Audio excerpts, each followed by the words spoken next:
చల్లని దేవుని నీడలో గతించిపోయే కాలము స్మరించు యేసునామము సంతోషించు ఈ నవోదయం సంతోషించు ఈ నవోదయం సంతోషించు ఈ నవోదయం మారు మనస్సు మనిషికి మార్గం పశ్చాత్తాపము మనసుకు మోక్షం మారు మనసు మనిషికి మార్గం పశ్చాత్తాపము మనసుకు మోక్షం నీ పూర్ణ హృదయముతో నీ పూర్ణ ఆత్మతో ప్రార్థించుమా నీ పూర్ణ హృదయముతో మోకరిల్లుమా నీ పూర్ణ ఆత్మతో ప్రార్థించుమా పరిశుద్ధుడే ఆప్ముడే పదిలపరచునే రక్షణ భాగ్యం ఇన్నేళ్ళు ఇళ్ళలో ఉన్నాము మనము చల్లని దేవుని నీడలో గతించిపోయే కాలం స్మరించు యేసునామం సంతోషించు ఈ నవోదయం సంతోషించు ఈ నవోదయం సంతోషించు ఈ నవోదయం. హల్లెలూయా. చక్కగా పాడుతున్నారు, మీకు వందనాలు. మంచిది. ఈరోజు మరొకసారి ప్రియులు పవన్ మరియు కృపావరం గారి యొక్క కుటుంబం ఆరాధనకు రావడానికి ప్రభు ఇచ్చిన కృపను బట్టి ప్రభువు స్తోత్రం. హల్లెలూయా. సంతోషిస్తారని దేవునికి స్తోత్రం. ప్రభు ఇచ్చిన కృపను బట్టి నేను ప్రభువుని స్తుతిస్తూ మరి కొన్ని విషయాలు మనం చదువుదాం. పేతురు మొదటి పత్రిక 3వ అధ్యాయం 13వ 12వ వచనం నుండి చదవబోతున్నాం. ప్రభువు కన్నులు నీతిమంతుల మీదను ఆయన చెవులు ఆయన ప్రార్థనల వైపును ఉన్నవి, కానీ ప్రభువు ముఖము కీడు చేయు వారికి విరోధముగా ఉన్నది. ఒక వ్యక్తి మనతో అనుకూలంగా ఉన్నాడా, విరోధంగా ఉన్నారా అని ఒక అవగాహన మనకు ఉంటుంది. ఒక వ్యక్తి మనతో అనుకూలంగా ఉన్నప్పుడు మనం ప్రశాంతంగా ఉండగలుగుతాం, అంతేనా? చిన్నపిల్లలనైనా వాళ్ళ ముఖంలో ముఖం పెట్టి మీరు సీరియస్గా చూస్తే కాసేపు బెత్తరపోయి మీ వైపు చూస్తారు. ఏమైంది వీడికి, నా వైపు ఇలా చూస్తుంది అని. మీరు అలాగే కోపంగా చూశారనుకోండి, కాసేపు ఆగి క్యారమంటారు, లేదా బేవరమంటారు. అయ్యా ఇదేదో తేడాగా ఉన్నట్లుంది, నన్ను ఏం చేస్తారో అని. మనుషులమైన మనం కూడా అంతే. ఉన్నటువంటి వ్యక్తులు మనకు అనుకూలంగా ఉన్నారా, వ్యతిరేకంగా ఉన్నారా? మనకన్నా పెద్దలు, నాయకులైన వారు, మనతో ఉన్నవారు మనకు అనుకూలంగా ఉన్నారా, వ్యతిరేకంగా ఉన్నారని అనే అవగాహన మనకు ఉంటుంది. వ్యతిరేకత ఉంటే ఏం జరుగుతుందో మనం ఈ దినాల్లో అక్కడక్కడ చూస్తున్నాం. అనుకూలత ఉంటే అన్నీ ఆనంద సంతోష గానాలే. అయితే ఇక్కడ ఏకంగా నాయకుడో సేవకుడో కాదు, భార్యో భర్తో కాదు, ప్రభువే. ఇక ఆయనే విరోధం అయితే ఏముంది? 3వ అధ్యాయంలో మనం చదివిన మాటలో 12వ వచనంలో ప్రభువు కన్నులు నీతిమంతుల మీదను అన్నాడు. తల్లిదండ్రులు పిల్లలను అదే పనిగా చూసుకుంటూ ఉంటారు. వాళ్ళ మనసంతా పిల్లల మీదే ఉంటుంది. ఒక మాటలో చెప్పాలంటే 100 మంది పిల్లలు ఉన్నా ముఖ్యంగా వాళ్ళ పిల్లల మీద వారి మనసు ఉంటుంది. కాబట్టి ఇప్పుడు ఎవరన్నా అవసరతలో ఉన్నారంటే 1000-2000 ఫీజు కడతాం, అంతేనా? కానీ మన పిల్లోడు అనేసరికి 1,00,000 రూపాయలైనా కట్టాలి. ఇతర పిల్లలకు కడతామా? కట్టలేం. అది దేవుని కన్నులంట ఎవరి మీద? నీతిమంతుల మీద. దేవునికి నీతి అంటే ఇష్టం. దేవుని యొక్క వాక్యపు నెరవేర్పే నీతి. దేవుని యొక్క వాక్యం మనకు నీతిని బోధించింది. దేవుని యొక్క వాక్యం మనకు నీతిని తెలియపరిచింది. వాక్యం లేకుండా మానవునికి నీతి ఏంటో తెలియదు. వాక్యపు వెలుగులోనే మనం నీతిమంతులుగా బ్రతకగలుగుతాం. హల్లెలూయా. నీతిగా బ్రతికితే ఏంటంట? ఏమైనా ఉపయోగం ఉందా అనేది కొంతమంది ప్రశ్న. మా పిన్ని కుమార్తె ఇందిర మీకు తెలుసు. ఇందిరకు ఉద్యోగం వచ్చిన సందర్భంలో అది వాళ్ళ నాన్నగారి ఉద్యోగం ఆమెకి ఇచ్చారు. చాలా సంవత్సరాలు పోరాడితే కానీ వచ్చింది. వాళ్ళు ఒక ప్రశ్న అడిగారు, అమ్మా నీకు రెవెన్యూలో కావాలా, లేకపోతే ఫలానా దాంట్లో కావాలా, లేకపోతే కరెంట్ ఆఫీసులో ఏపీఎఫ్సిబిలో కావాలా, లేకపోతే ఎడ్యుకేషన్ డిపార్ట్మెంట్లో ఉద్యోగం కావాలా అని అడిగారు. ఈలోపు ప్రక్క ఒక ఆయన టక్కని అమ్మ రెవెన్యూలో తీసుకో, అవకాశాలు బాగుంటాయి అని చెప్పాడు. ఈవిడకు ఏం చెప్పిందంటే, కొంచెం నేను ఆలోచించుకుని చెప్తానండి అంది. సరే అమ్మ కంగారేం లేదులే, ఆలోచించుకుని చెప్పమన్నారు. తర్వాత ఆలోచించుకుని మరి ఆవిడ ఎవరెవరిని అడిగిందో ఆవిడే ఆలోచించుకుందో. కొంతమంది పై నుండి డబ్బులు వస్తాయి అది ఇది అని చెప్తున్నారు. మనకు పై ఏం అక్కర్లేదులే, దేవుడిచ్చేంతవరకు ఉద్యోగంలో వచ్చే డబ్బులు చాలు అని. నా మట్టుకు నాకు సంతోషమైంది. హల్లెలూయా, ఆమేన్. మితముగా ఉండుమన్నాడు. ఎక్కడ? అపోస్తలుడైన పౌలు తిమోతితో మాట్లాడేటప్పుడు. ఆమేన్. దేవుని బిడ్డలారా, నీతిగా ఉంటే ఏంటి ఉపయోగం అనేది చాలామంది ప్రశ్న. మనం నీతిగా ఉంటేనంట దేవుని కన్నులు మన మీద, ప్రభువు మనల్ని చూస్తూ ఉంటాడు. బాగుందా? ఆయనే చూస్తూ ఉంటే ఊరుకుంటాడా? ఇప్పుడు మీ పిల్లలను మీరు చూస్తూ ఉండగా వాళ్ళకి ఏదైనా ఇబ్బంది కలిగింది అనుకోండి, పర్వాలేదులే అంటామా? ఏమీ అనం. వాళ్ళ విషయంలో మనం కల్పించుకుంటాం, వాళ్ళ విషయంలో మనం ఇంటర్ఫియర్ అవుతాం, వాళ్ళ విషయంలో మనం దేనికైనా తెగించడానికి వెనుకాడం, బిడ్డలు కాబట్టి. దేవుని వాక్యం చెప్తుంది, నీతిమంతుల మీద ఆయన కన్నులు ఉన్నాయంట, ఆయన చెవులు వారి ప్రార్థనల. బైబిల్లో ఇంత క్లియర్గా ఉంటే కొంతమంది దేవునికి ఇంకా ఆకారం లేదని అనుకుంటున్నారు. దేవునికి ఆకారం ఉందనడానికి ఇదొక పెద్ద గుర్తు. ఆయన తన పోలిక చొప్పున తన స్వరూపమందు మనలను సృజించాడు. దేవుని యొక్క రూపం చూడాలంటే నీ రూపంలోనే ఉన్నాడని నీవు గుర్తు చేసుకోవాలి. ఆమేన్, హల్లెలూయా. ఆయనకి ఏమున్నాయి? చెవులు. ఇందాకడేం చూసాం? కన్నులు. ఇప్పుడేం చూస్తున్నాం? చెవులు. మన కన్నులు ఎక్కడ ఉంటాయి? మీకు తెలిసి ఎక్కడ ఉంటాయో. కానీ దేవుని కన్నులు ఎక్కడున్నాయంట? నీతిమంతుల మీద ఉన్నాయంట. ఆయన చెవులేమో ఏ ప్రార్థనల వైపు?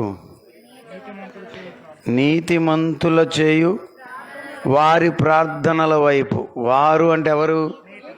నీతిమంతులు చేసే ప్రార్థనల వైపు. స్తోత్రం. ఆయన చెవులెత్తుకొచ్చి మీ దగ్గరే పెడతాడంట. రికార్డ్ చేసేవారు ఏం చేస్తారు? ఫోన్ పట్టుకెళ్ళి ఏమా మెల్లగా ఆ బాక్స్ దగ్గర పెడితే బాగా రికార్డ్ అవుతుందని. ఈ మధ్య ఎక్కడో మన మౌ దగ్గరలోనే పొట్లాడుకుంటుంటే రికార్డ్ చేశారంట. రికార్డ్ అయిన తర్వాతనే అక్కడ పోలీస్ స్టేషన్కి వెళ్ళిన తర్వాత నాకేం తెలుసు బాబా, అసలు అట్లాంటి మాటలే రావు నాకందంట. మెల్లగా ఆన్ చేసి వదిలిపెట్టాడంట. అమ్మా ఇది నువ్వేనా అంటే సౌండ్ లేదండి, రికార్డింగ్ ఉంది. దేవుని యొక్క చెవులంట నీతిమంతుల ప్రార్థనల మీద ఉన్నాయంట. అంటే మనం ఎట్లా పడితే అట్లా ఉండి ప్రార్థన చేయడం కాదు, దైవ చిత్తాన్ని నెరవేరుస్తూ దేవుని యొక్క ఉద్దేశాలను నెరవేరుస్తూ ఆయన కోరుకున్నట్లుగా మనం బ్రతికితే మన ప్రార్థనలను దేవుడు వింటాడు. ఎన్నో పాటలు దేని మీద రాయబడింది? పాటలు చెప్పండి. పాటలు ప్రార్థనల మీద వ్రాయబడ్డాయి. అన్న ప్రార్థనలు విన్నావుగా, నేనున్నానని అన్నావుగా. అన్న ప్రార్థనలు విన్నావుగా, నేనున్నానని అన్నా. నా సమూయేలుతో బహుగా మాట్లాడినా, నాడు సమూయేలుతో బహుగా దేవనాతోడి మాట్లాడవా, దేవనాతోటి మాట్లాడవా, దేవనాతోటి మాట్లాడవా, దేవనాతోటి మాట్లాడవా. హల్లెలూయా. దేవుడు అన్న ప్రార్థనలు విన్నాడు, మోషే ప్రార్థన విన్నాడు, సమూయేలు ప్రార్థన విన్నాడు. చెప్పండి ఇంకెంతమంది? అబ్రహాము ప్రార్థన విన్నాడు, అబ్బా ఎలైజా ప్రార్థన విన్నాడు, ఏలియా ప్రార్థన, ఎలీషా ప్రార్థన విన్నాడు. వీళ్ళందరూ ప్రార్థనల మీద ఆయన చెవులు ఉన్నాయి. మీ ప్రార్థన వింటాడా? మన ప్రార్థన వినడానికి ఒకటే ఒక క్వాలిఫికేషన్ అడిగాడు, మనం ఆయన చిత్తానుసారంగా బ్రతకడమే. ఆమేన్. కొంతమంది ప్రతిదానికి మా కొరకు ప్రాణం చేయండి, మా కొరకు ప్రాణం చేయండి, మా కొరకు ప్రాణం చేయండి అంటారు. మా గీతల కొరకు ప్రార్థన చేయండి, కోళ్ళ కొరకు ప్రార్థన చేయండి, కోడల కొరకు ప్రార్థన చేయండి. సరే అంటే కొంతమంది అలవాటు అయిపోతారు. ఓ రోజు నోయల్ సామెలయ్య గారు మా కొరకు ప్రార్థన చేయండి అమ్మా, ప్రార్థనలో జ్ఞాపకం చేసుకోండి అన్నారు. నేను అన్నాను, అయ్యా రోజు చేస్తాం కదా అన్న నేను. ఎందుకనంటే మా చిన్నప్పుడు రోజు మార్నింగ్ 5:30 ప్రార్థనలో కూర్చోబెట్టినప్పుడు, ప్రభువా బైబిల్ కాలేజీని దీవించండి, చిల్డ్రన్ హోమం దీవించండి, బైబిల్ కాలేజీలో ఉన్న విద్యార్థులను దీవించండి, జాయమ్మ గారిని దీవించండి అని, నోయల్ సామెల్ గారిని దీవించండి, శాంతి గారిని దీవించండి, బ్యూలా గారిని దీవించండి. ఆ పేర్లన్నీ వరుసనే రోజు చేస్తుంటే రావా? వచ్చాయి. నేను అన్నాను రోజు చేస్తామే, అటవద్దమ్మా, అటవద్దు. అవి రోజు చేసేది అలవాటు ప్రార్థన, అదొద్దు. పర్టికులర్గా కొన్నిసార్లన్నా జ్ఞాపకం చేసుకుని ప్రత్యేకంగా మా కొరకు ప్రార్థన చేయండి అన్నారు. కొంచెం నాకు అది ఆశ్చర్యంగా అనిపించింది, కానీ తరువాత దానిలో అర్థం ఉందని కూడా అనిపించింది. మనం మనసు కలిగి పర్టికులర్గా చేయాలి. కొన్ని ఏంటంటే కొన్నిసార్లు మనకు తెలియకుండానే మన నోటి వెంబడి వచ్చేస్తాయి. సుదర్శన మోసాయి గారు కానీ ప్రభు ఆ తేళ్ల వలన, పాముల వలన, కప్పల వలన అని ఆయనకి ఒక లైన్ ఉంది. నిప్పు వలన, నీరు వలన అని మొదలు పెడితే ఆ లైనే వచ్చేస్తుంది. అది కూడా మా వరమే. దేవునికి స్తోత్రం. ఆమేన్. దేవుడు నీ ప్రార్థన ఆలకిస్తున్నాడు. ఎంత గొప్ప మాట. చాలాసార్లు మనలో ఉన్నటువంటి ఒక మాట ఏంటంటే, చెప్పండి, నా ప్రార్థన వినడా, ఏంట్రా నా మొరైనవా అని కొంతమంది. మమ్మల్ని ఏం పట్టించుకోరా, మా ఫోను ఎత్తరా, మేము అసలు లెక్కలో లేవా అని గోల. కానీ దేవునితో అలాంటి పరిస్థితి లేదు. దేవుడు నీ ప్రతి ప్రార్థన వింటాడు. మనుషులకు బిజీ ఉందేమో కానీ దేవునికి బిజీ లేదు. అది ఎంత గొప్ప సంగతి కదా కరుణాకర్ గారు. మనం లిమిటెడ్ అనడానికి, దేవునికి మనం పోల్చుకోలేమనడానికి, దేవుడు ఎంత పనైనా చేయగలడు. ఎంతమంది ప్రార్థన అయినా ఒకేసారి వినగలడు. మనం కూడా కొన్నిసార్లు రెండు చేయగలుగుతాం. ఫోన్లో మాట్లాడతాం, పక్కోళ్ళు ఏమంటున్నారో కాన్సన్ట్రేట్ చేయగలుగుతాం. ఒకళ్ళిద్దరిని అయితే చేయగలం. అదే ముగ్గురు మాట్లాడుతుంటే ఇద్దరినే సరిగా చేయలేము, మళ్ళీ ముగ్గురు ఎక్కడ. దేవుడు ప్రపంచవ్యాప్తంగా ప్రార్థనలన్నింటినీ వింటున్నాడు. ఆయనంట నీతిమంతులు చేయు ప్రార్థనల మీద ఆయన చెవులు ఉన్నవి. కానీ అన్నాడంటే అక్కడ ఏదో ఉందని మన అర్థం. ఏమండి, పిల్లోడు మంచోడే కానీ అన్నాడంటే కానీ దగ్గరే ఉంది పెద్ద హాని అనేవాడు నాన్నగారు. కానీ దగ్గరే ఉంది పెద్ద హాని గూని అనేవాడు.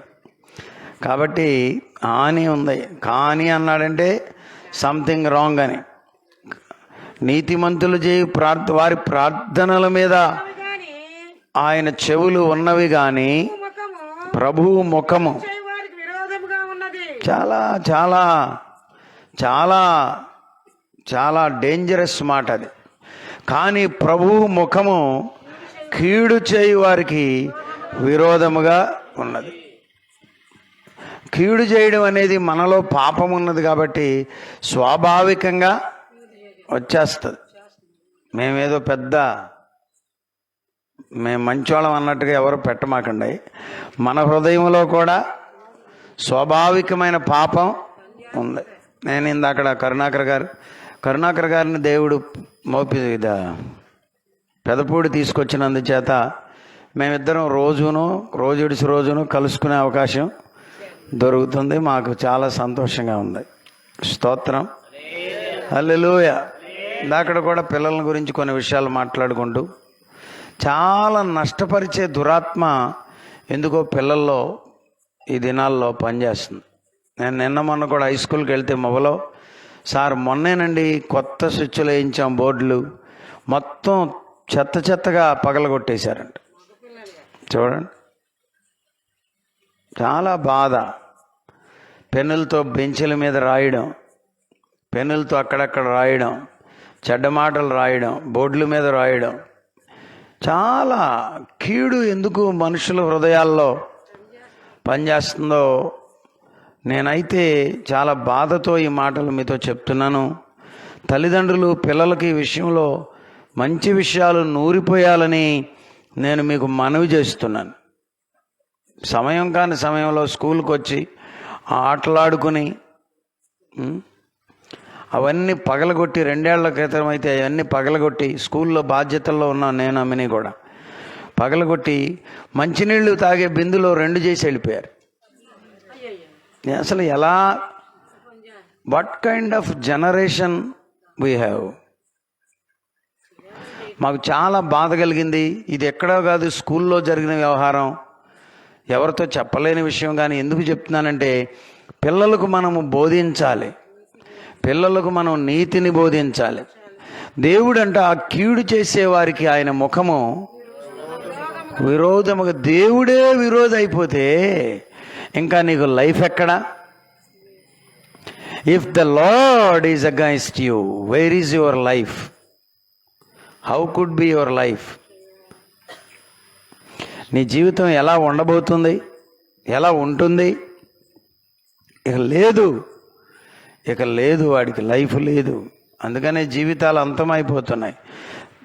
దేవుని యొక్క బిడ్డ, కీడు చేసేవారికంట ఆయన ముఖము విరోధముగా ఉన్నది.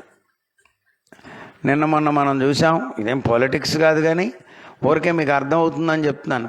కొంతమంది ఐఏఎస్లు ముఖ్యమంత్రి గారిని కలవడానికి వెళ్ళినప్పుడు ఆయన వాళ్ళ వైపు కూడా చూడలా, బొక్కే పట్టుకెళ్ళమ్మా అన్నట్టుగా వదిలేశారు. ఎలా ఉంటుంది ఆవిడకి? చాలా పరిస్థితులు వేరై ఉండొచ్చు, వాళ్ళ సంగతులు వాళ్ళకు ఉంటాయి, దాని జోలికి పోట్ల నేను. మరి దేవుడు అలా చేస్తే మన పరిస్థితి ఏంటి? అదే ఎవరికి జరుగుతుంది అంటేనంట, కీడు చేసే మనసు ఉంటే, చూసారా, అలా జరుగుతుందంట. అపవాది కీడును నేర్పిస్తాడు. ఆ మధ్యకాలంలో సమాధుల్లోకి వెళితే ఒకరోజు ఒకడు మాకన్నా ముందు పరిగెత్తుకొచ్చేసి ముళ్ళు నరికి దారిలో వేస్తున్నాడు. ఏంటి బాబు ఇదన్నా, ఇది దాటి వెళ్ళండి, అక్కడ పలహారం పెడతారండి అంటున్నాడు. అది దాటి వెళ్తే పలహారం పెడతారంట. ఇంకొకడిని అడిగా, ఇదేంటి బాబు అని. ఏమి లేదులే, చచ్చిపోయిన పాతి పెట్టాంగా, వాడు రాకుండా ముళ్ళేసామంటున్నాడు.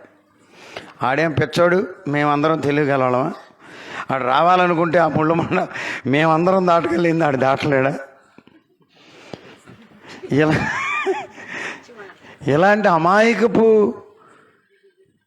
థియరీలు నేర్పించారు. ఒక పిచ్చోడేమో ముసలమ్మ ఇంటో చచ్చిపోయిందని ముళ్ళు ఇంటికి అడ్డంగా వేశాడు. ఎవడో చెప్పాడంట, కీడు వచ్చింది అట్టగా వచ్చిందిగా, నువ్వు మళ్ళీ ఇటు ఎందుకు పోకుండా నా బయటికి చెప్పండి.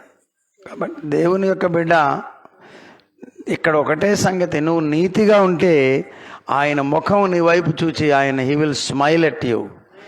ఆయన నిన్ను ప్రేమతో నిన్ను అంగీకరిస్తాడు. రమ్మనుచున్నాడు నిన్ను ప్రభు యేసు, వాంఛాతో తన కరము చాచి పిలచుచున్నాడు. హల్లెలూయా. అసలు ఆయన స్వరూపమే ప్రేమాస్వరూపం. ఆయన నిన్ను చూచినప్పుడు he will smile at you. ఆయన నిన్ను చూచి ప్రేమిస్తాడు, నవ్వుతాడు, ముచ్చటగా నిన్ను ఎత్తుకుంటాడు, హత్తుకుంటాడు. ఆయన నిన్ను విడిచేవాడు కాడు. కానీ ఆయన మనకు విరోధం అయిపోతే ఇంకేమన్నా కథ ఉందా? ఈ రాత్రి మైక్ ద్వారా వాక్యం వింటున్న బిడ్డలు ఒక మాట గుర్తుంచుకోండి. ప్రభువు నాకు విరోధంగా ఉన్నాడా, అనుకూలంగా ఉన్నాడు? ఇందాక ఎవరో ఒక ఆవిడ చెప్తుంది, దేవుడు విరోధం అయిపోయాడన్న సంగతిని నీవు గుర్తు చేసుకోలేదేమోనయ్యా అని. దేవుడు మనతో ఎలా ఉన్నాడు? లోకమంతా మనతో ఉన్నా కానీ దేవుడే విరోధం అయితే ప్రయోజనమేమీ లేదని వాక్యం చెప్తుంది. దేవునికి స్తోత్రం. హల్లెలూయా. సమయం అయిపోతుంది, మనం ముగించుకోవాలి. ఇంకేమన్నాడు అక్కడ? మీరు మంచి విషయములో ఆసక్తి గలవారైతే మీకు హాని చేయగలవాడు ఎవడు? ఇదొక అద్భుతమైనటువంటి సందేశం. దాన్ని ఏమంటారు? మనకిస్తారు కదా, ప్రామిస్, వాగ్దానం. ఏది? మీకు హాని చేయగలవాడు ఎవడు? దేవునికి స్తోత్రం. ఆమేన్. మీకు హాని చేయగలవాడు ఎవడు? ఎప్పుడు? మీరు మంచి విషయములో, మనం లేచిన కాడి నుండి ఎవరిని కీడి చేద్దామా, ఎవరిని పట్టుకుని కొడదామా, ఎవరిని హానికరమైన మాటలు పలుకుదామా అని ఉన్నామనుకో, కొట్టినోడు మనల్ని కొట్టేది కాదు, దేవుడు మనకు విరోధం అయిపోతాడంట. హల్లెలూయా. ఒకవేళ అదే గనుక మంచి విషయంలో మనకు ఆసక్తి ఉంటే, స్తోత్రం. మంచి విషయంలో ఆసక్తి అంటే ఎవరికి మేలు చేద్దామా, ఏడ్చే పిల్ల మన పిల్ల కాకపోయినా ఎత్తుకొని ఏడవమాక నాన్న, హలో, హాయ్ అంటే దేవుడు ఆ హృదయాన్ని చూస్తాడంట. స్తోత్రం.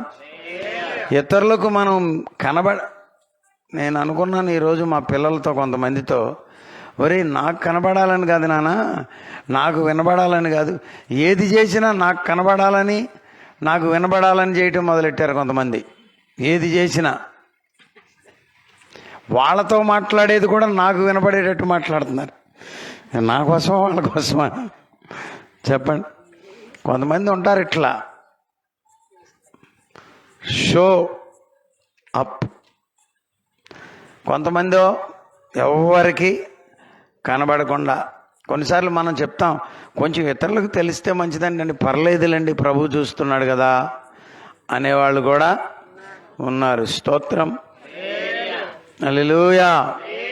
ఎంత మంచి మాట. మేలు విషయములో, మంచి విషయములో మీరు ఏ విషయంలో ఆసక్తి అంట? హల్లెలూయా, ఆమేన్. మంచి విషయములో ఆసక్తి ఉందా? కొంతమందికి కీడు చేసే విషయంలో మహాశక్తి. ఎవరన్నా కొట్టొద్దామంటే పరుగులు. ప్రార్థన అంటే మాత్రం హోల్స్లో నుండి బయటికి రారు. అదే ఎవరైనా బుర్రల బాగలు కొట్టుకుంటున్నారు సెంటర్లో అనండి, బడితలు పుచ్చుకుని, దాంట్లో ఏమైనా ఉందా? మేలుందా? ఇప్పుడు పరిగెత్తావు బాగానే ఉంది, అక్కడ వాళ్ళు ఊరినే ఉంటారా? ఏ ఫోటోలో వీడియోలో తీస్తారు, రేపొద్దున ఏబే అన్నా కానీ ఇరికిస్తారు. చెప్పులే కాదు చెప్పండి, మోకాళ్ళు కూడా అరిగిపోయిన దాకా తిప్పుతారు వాళ్ళు. ఎవరు? కోర్టు వారు. కోర్టు వారు జడ్జి గారు వస్తే లాయర్ రాడు, లాయర్ వస్తే ప్రత్యర్థి రాడు, వాళ్ళిద్దరూ వస్తే నువ్వు రావు. నాయన కోర్టుకంటూ మళ్ళా వెళ్ళకూడదు అనేదాకా తిప్పిస్తారు. అక్కడ దాకా వెళ్ళినాక బుద్ధి రావడం ఎందుకు? ఈ రాత్రి నీకు వస్తే మేలు కదా. నువ్వు చేయవలసిందల్లా ఏంటి? మేలు చేసే విషయంలో ఆసక్తి నీకుంటే మంచిది. స్తోత్రం, హల్లెలూయా. మేలు చేయక నీవు ఉండలేవయ్యా, ఆరాధింపక నేను ఉండలేదయ్యా. ఈ రెండోది నిజమా ఉట్టిదో నాకు తెలియదు, కానీ ముందుది మాత్రం నిజమే. ఏమండి? దేవుడంట మేలు చేయకుండా ఉండలేడంట. చాలాసార్లు అల్లరి పిల్లలకి నేనేం చెప్తానంటే, అమ్మ వీడికి 2 పూటల భోజనం కాదు 1 పూట పెట్టు, సెట్ అవుతాడంట. వాళ్ళ అమ్మ ఉంటుందా? నేనన్నా తినకుండా ఉంటాను, కానీ వాడు అల్లరే చేయని నా బుర్రే పగలగొట్టని, వాడికి మాత్రం 2 పూటలు కాదు పాస్టర్ గారు, 3 పూటలు 30 తినాల్సిందే మా అబ్బాయి అన్నట్టుగా పెడతారు. దేవుడు అంతకన్నా ఎక్కువ ప్రేమామయుడు. మనం మంచి చేసినా చేయకపోయినా. వీడంత దుర్మార్గుడు మా ఊళ్ళో లేరయ్య గారు, కానీ ఎంత పంట పండిందో చూడండి వాడికి అంటాం మనం కొన్నిసార్లు. కానీ దేవుడు ఆ బిడ్డలను ఇంకా ప్రేమిస్తూనే ఇంకా నీకు కృప కలగాలని ప్రభు ఈ రాత్రి కోరుతున్నాడు.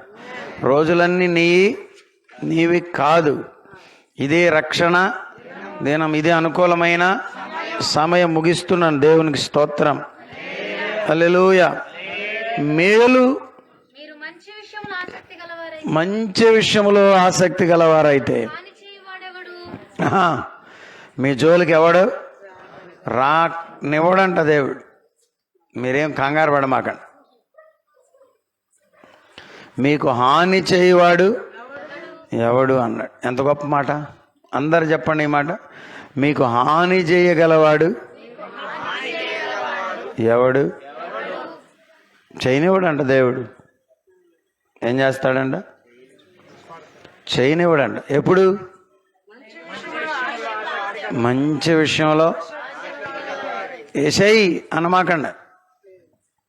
అబ్బా నీకు అవకాశం దొరికిందని వేసేసావనుకో కష్టం. మనకు అవకాశం దొరికినప్పుడు కూడా మనం శిక్షించకుండా ఉంటే దేవుడు మనల్ని దీవిస్తాడు. హల్లెలూయా, హల్లెలూయా. సౌలు దావీదు చేతులు ఏముంది? ఈటే ఉంది. ఈటంటే మామూలు ఈటు కాదు, అది చివరికి ఏముంటుంది, బల్లి ఉంటుంది. ఒక్క యాత ఇస్తే ఏమైపోతాడు సౌలు? అయిపోతాడు. ఎక్కడ పడుకున్నారంట? గుహలో పడుకుని ఉన్నారు. గురకలు పెడుతున్నారు. మనిషి వచ్చింది కూడా తెలియట్లా. పై పంచి కోసింది కూడా, పై వస్త్రం కట్ చేసింది కూడా తెలియట్లా. మరి కత్తిరే తెచ్చాడో. ఈయన వెళ్ళిందేమో శంఖాని వృత్తి కదా, చేతిలో చెంబో లోట ఉంటుంది, కానీ కత్తిరి పట్టుకెళ్ళాడా? అక్కడదే ఎక్కడో కత్తి తీసి ఉంటాడు. అయినా కానీ మెలకువా రాలా. ఏమైనా అర్థమవుతుందా? అయినా మెలకువ రాలా అంటే పోటు వేయొచ్చు, కానీ వేసాడా? అబ్బే వేయలా. దేవుని చేత అభిషేకించిన వానిని ముట్టకూడదనుకున్నాడంట. స్తోత్రం, హల్లెలూయా.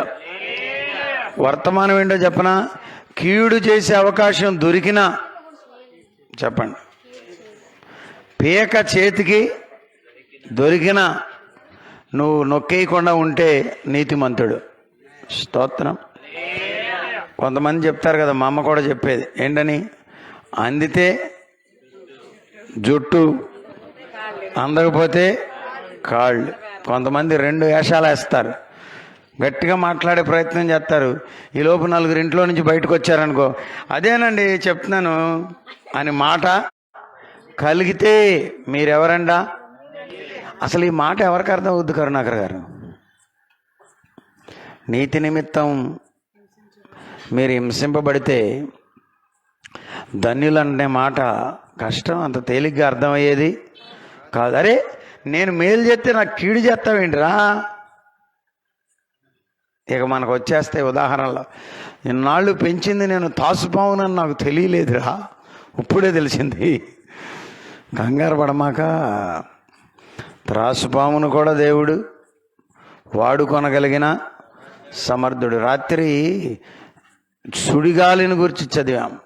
గిల్గాలు నుండి వారు తిరిగి వచ్చుచున్నప్పుడు వాళ్ళకు తెలిసింది ఏంటంటే, యెహోవా సుడిగాలి చేత ఏలియాను ఆరోహణము చేయింపబడబోతున్నాడని సంగతి ఏలియాకు తెలిసినప్పుడు అంటాడు. సుడిగాలిని కూడా దేవుడు వాడుకోగలడా?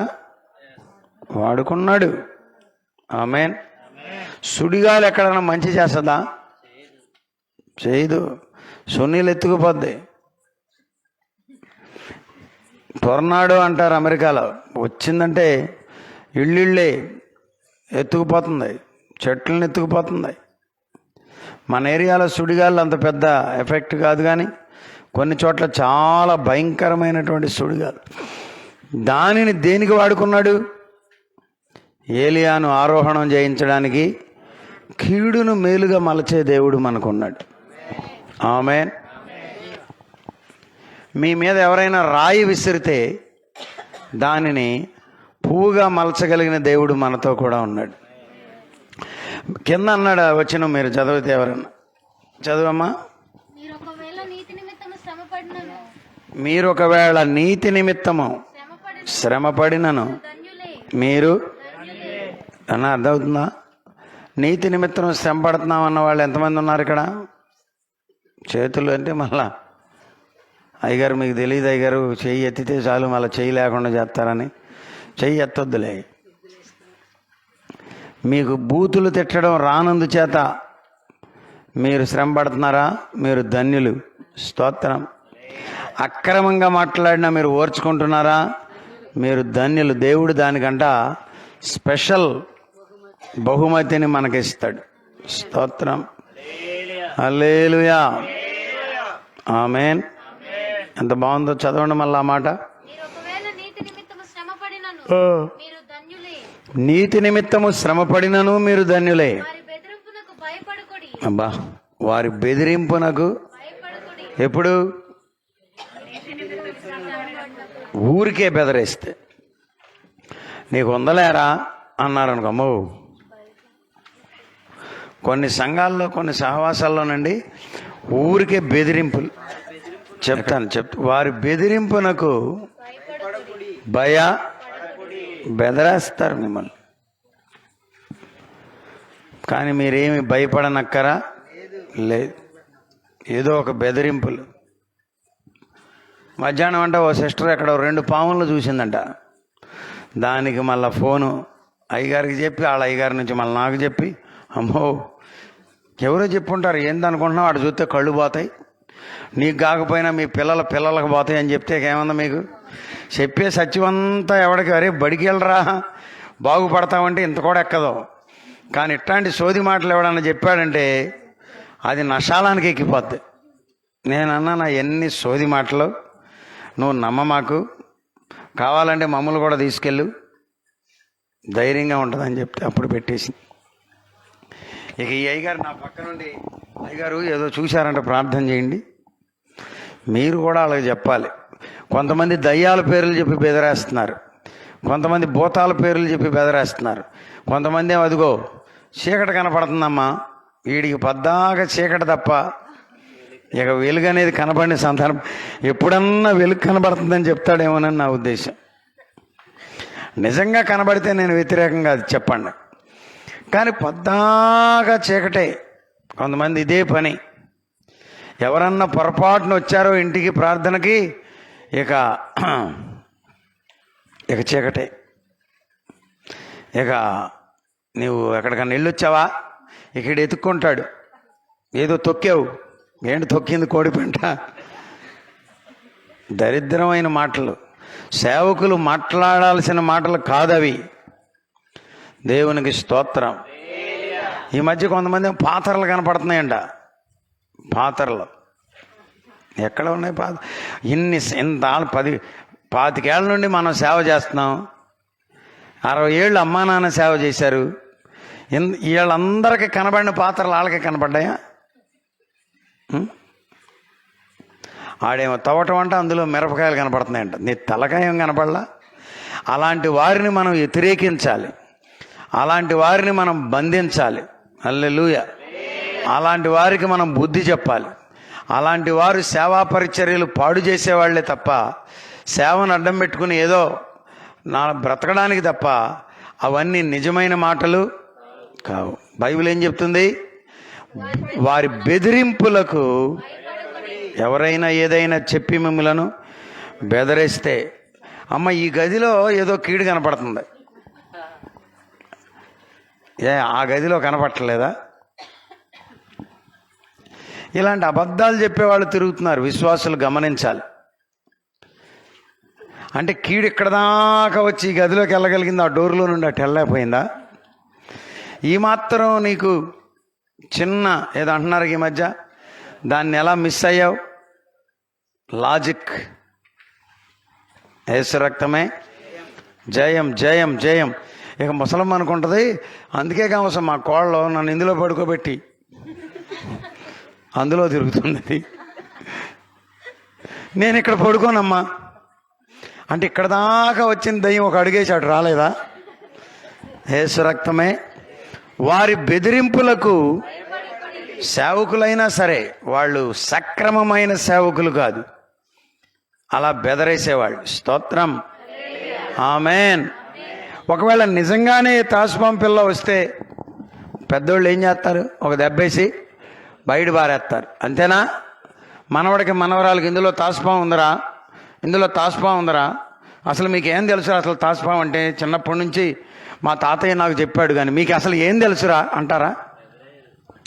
బెదరేయరు, ధైర్యపరుస్తారు. నానా అదేం చేయదు, నజరేయుడైన యేసుక్రీస్తు నామములో. ఒకసారి నాన్నగారు చెప్పారు, ఈయన నాగార్జున సాగర్లో ఉన్నప్పుడు షూ వేసేవాడంట. ప్రార్థనకి వెళ్ళి వస్తుంటే త్రాసుపాం పెడుతుందంట, ఎగిరి షూ పెద్ద షూ కదా, దాని తలకాయ మీద ఎగిరి గంతేసేసరికి దొరికిపోయిందంట. దేవునికి స్తోత్రం. అపవాదిని ఎదురించుడి, అప్పుడు వాడు మీ యొద్ద నుండి బెదరనని చెప్పండి. స్తోత్రం. ఇదివరకు ఏదో ఒక పాట ఉండేది, జడియను బెదరను నా యేసు నాతో నుండగా, చడియను బెదరను నా యేసు నాతో, మరణపులో ఎల్లలో నే నడచిన ఓ మరణ లోయలలో నే నడచిన కంటి పాపవలేనో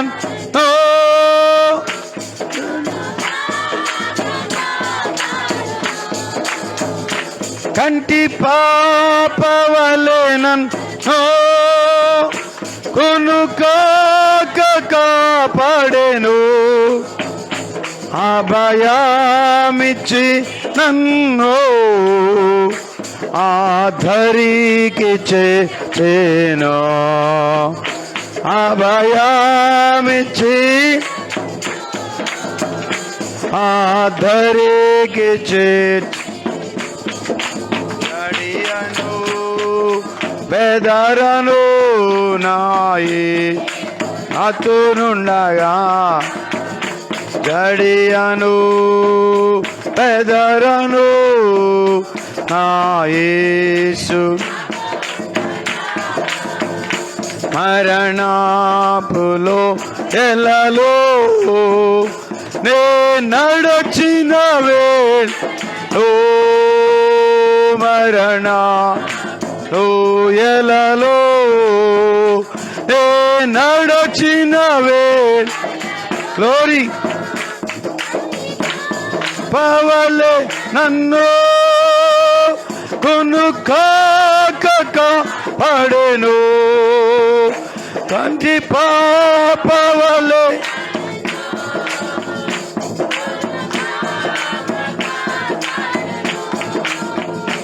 అభయా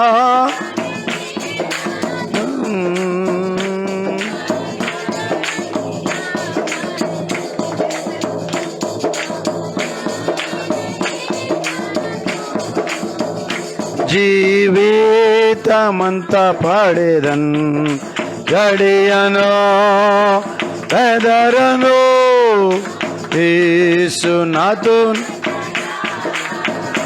గడియను బెదరను నా యేసు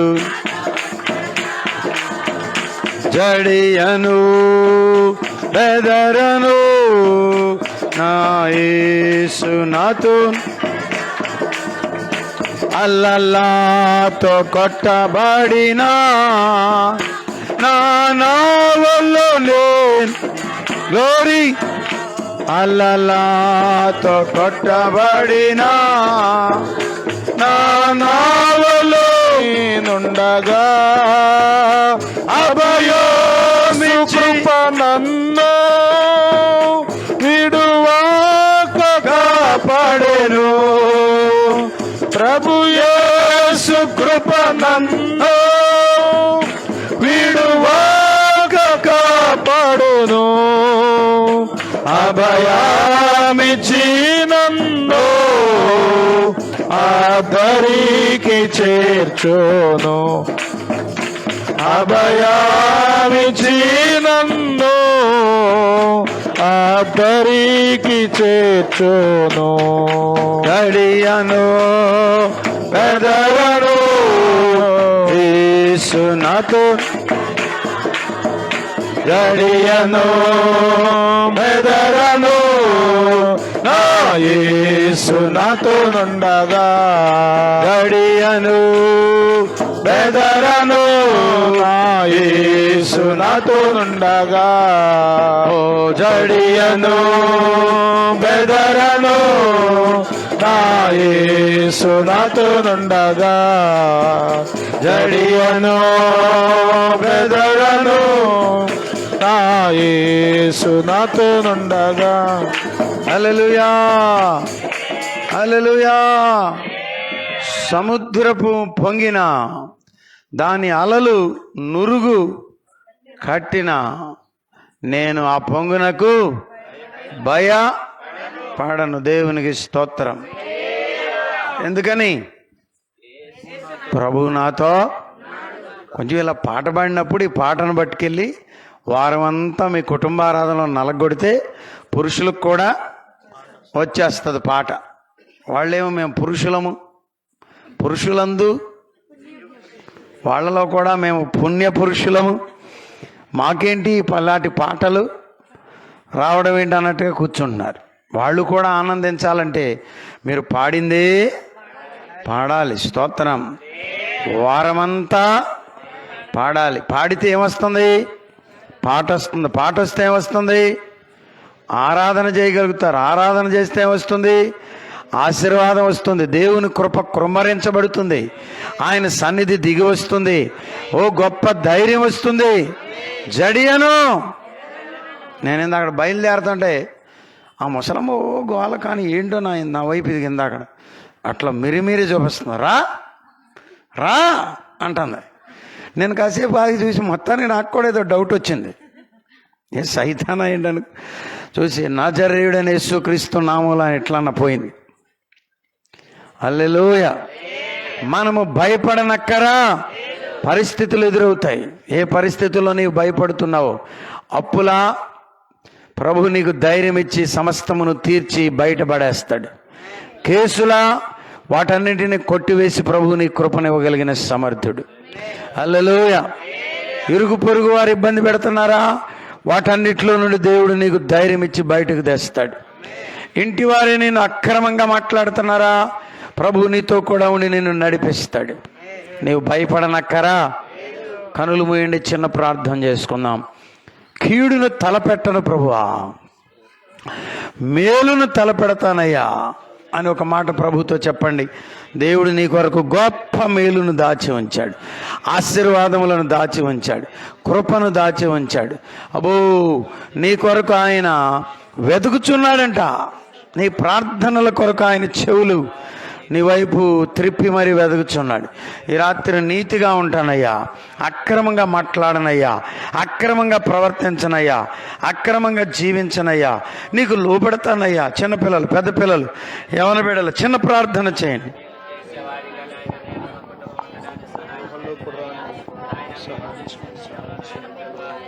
ప్రభువా, కృప చూపండి, కృప చూపండి, కృప చూపండి, కృప చూపండి.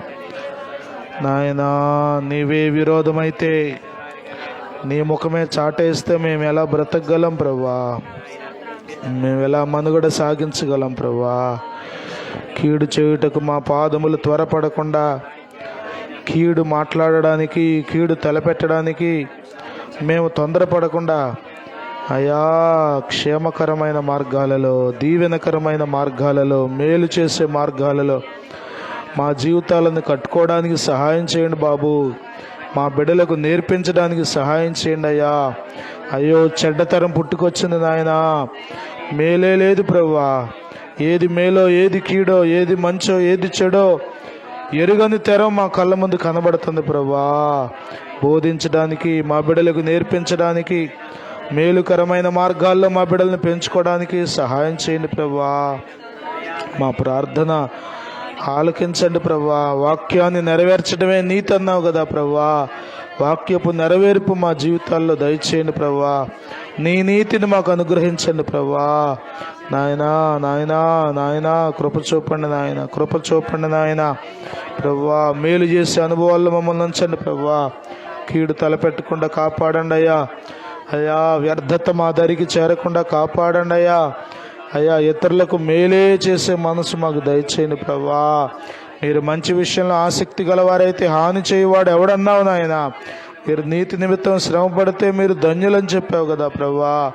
ఎలాంటి పరిస్థితి ఎదురైనా నీతి వదలక అయ్యా, అయ్యా, నీ మార్గాల్లో నడవడానికి మాకు సహాయం చేయండి ప్రభా. మేలు చేసే విషయంలో అలసిపోకుండా, మేలు చేసే విషయంలో విసిగిపోకుండా, మేలు చేసే విషయంలో ఆగిపోకుండా, ఇంకనూ మేలు చేయడానికి, మా జీవితకాలం అంతా మేలే చేయడానికి, నీ మార్గాలలో నడవడానికి, నీ వాక్యమును గట్టిగా పట్టుకుని నడవడానికి మాకు సహాయం చేయండి నాయన. సహాయం చేయండి నాయన. సహాయం చేయండి నాయన ప్రభా. మా మనుషులం ప్రభా, శరీరం ప్రభా వల్ల అయితే కాదయ్యా. పరిశుద్ధాత్ముడా, మీరు మాలో ఉండి, మాతో ఉండి అయా వాక్యపు మార్గాల్లో నడవడానికి సహాయం చేయండి నాయన. చిన్న బిడ్డలకు మేలు చేయటం మనసు దయచే ప్రభా, యవన బిడ్డలకు మేలు చేసే మనసు దయచే ప్రభా. అయా నీ ముఖం వారికి విరోధంగా ఉండనివ్వద్దు ప్రభా. నాయనా ఎవరు కాపాడుతారయ్యా, ఎవరు క్షేమమిస్తారయ్యా, ఎవరు లేవనెత్తుతారయ్యా, ఎవరు దీవిస్తారు ప్రభా. నాయనా కృప చూపండి. మహోన్నతుడా, నీ మాటలు అర్థం చేసుకోవడానికి, నీ మాటల ప్రకారం, నీ ఆజ్ఞల మార్గంలో మేము నడవడానికి సహాయం చేయండి నాయన. ప్రభు కన్నులు నీతిమంతుల మీదను, ఆయన చెవులు వారి ప్రార్థనల మీదను ఉన్నాయి అన్నావు కదా ప్రభువా. కానీ ఆయన ముఖము కీడు చేయ వారికి విరోధంగా ఉందని మీరు మాతో మాట్లాడారు ప్రభువా. నీకు విరోధంగా మేము బ్రతకకుండా మాకు సహాయం చేయమని వేడుకుంటున్నాం. మేలుకరమైన మార్గాల్లో మా జీవితాలను నడిపించుకోవడానికి, ఇతరులకు మేలు చేస్తూ కీడు అనేది ఎక్కడా మా తావుల్లో లేకుండా సహాయం చేయమని మనవి చేస్తూ నీ వాక్యం మా అందరి హృదయాల్లో ఫలింపు చేయండి బాబు. ప్రభువా నాయనా సమస్తము కీడే కనబడుతున్న లోకంలో ప్రభువా. అయ్యా ఊహలు, ఆలోచనలు, ఉద్దేశాలు, తలంపులు ప్రభువా నాయనా ఈ కీడైనటువంటి మార్గాల్లో నుండి మమ్మల్ని తప్పించండి ప్రభువా. నాయన 10 మంది కీడు చేస్తే అది మంచి అవ్వదు ప్రభువా, అది కీడే కదా నాయనా. మెజారిటీ పీపుల్ ఏం చేస్తున్నారో అని కాకుండా మీ వాక్యంలో ఏముందో అదే చేయడానికి మాకు సహాయం చేయండి. వాక్యం మా హృదయాల్లో స్థిరపరచండి ప్రభువా. వాక్యపు మార్గాల్లో మా హృదయాలు నడిపించుకోవడానికి, మా జీవితాలు నడిపించుకోవడానికి మా హృదయాలను మీరు స్థిరపరచమని వేడుకుంటున్నాం. ఈ రాత్రి మీరు ఇచ్చిన మంచి కూటమి కొరకు స్తోత్రం అయ్యా. నాయనా నీ దాసులు తోడుకొచ్చినందుకు, బలపరిచినందుకు, వాడుకున్నందుకు స్తోత్రం నాయనా. ఇంకా బలపరచండి, ఆశీర్వదించండి. యేసే జవాబు సహవాసం అంతటిని మీరు దీవించండి, పరిచర్య అంతటిని దీవించండి అయ్యా. మీ దాసుని చేతులు ఏవేమి పెట్టారో వాటన్నిటినీ ఇంకా విస్తరింప చేయండి. నీ గొప్ప కార్యాలు జరిగించి మహిమ పొందమని వేడుకుంటున్నాం.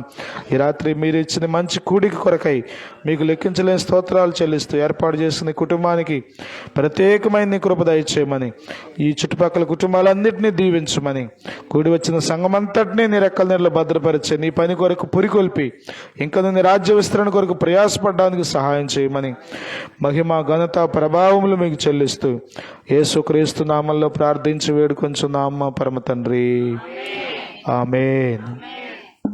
ఇప్పుడు మన పరమ తండ్రి దేవుని ప్రేమ, కుమారుడైన క్రీస్తు వారి యొక్క దివ్యమైన కృప, పరిశుద్ధాత్మ దేవుని యొక్క సహవాసము, సన్నిధానము, కృపా కార్యము, మేలు మరి కూడి ఉన్న మనకును, భూలోకములో ఉన్న సకల పరిశుద్ధులకును, ప్రాముఖ్యంగా పవన్ గారి కుటుంబానికి, ఈ రాత్రి మైక్ ద్వారా, శబ్ద శ్రవణ యంత్రము ద్వారా బయట నుండి విన్నవారు, ఫేస్బుక్, యూట్యూబ్ ద్వారా ఆన్లైన్లో నుండి వింటున్న వారికి, టీవీ పరిచర్యలో వీక్షిస్తున్న బిడ్డలకు సదా తోడై ఉండి నడిపించునుగాక.